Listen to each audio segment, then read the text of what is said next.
ఒకటితో రెండింటిని నిర్ణయించుకో, ముగ్గురిని నాలుగింటితో జయించు, ఐదింటిని అదుపులో పెట్టుకొని ఆరింటి గురించి తెలుసుకొని ఏడింటిని విడిచిపెట్టు. సుఖమయ మరియు సంతోషకరమైన జీవితానికి చేయాల్సింది ఏమిటి అని మహాభారతంలో ధృతరాష్ట్రుడు విదురుడిని అడిగినప్పుడు విదురుడు ఇచ్చిన సమాధానం ఇది.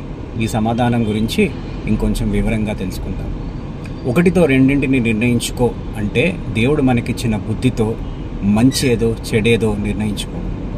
ముగ్గురిని నాలుగింటితో జయించడం అంటే మిత్రుడు, తటస్థి, విరోధిని సామధాన భేద దండోపాయాలతో జయించడం. ఐదింటిని అదుపులో పెట్టుకోవడం అంటే మన పంచేంద్రియాలని అదుపులో పెట్టుకోవడం. ఆరింటి గురించి తెలుసుకొని ఏడింటిని విడిచిపెట్టడం అంటే 6 సత్కర్మలను గురించి తెలుసుకొని పాటించి 7 వ్యసనాలు అంటే సప్త వ్యసనాలను విడిచిపెట్టడం. ఈ విషయాలు మహాభారతానికి సంబంధించినదైనా ఈరోజు రేపు ఎల్లప్పుడూ కూడా నిత్య సత్యాలే.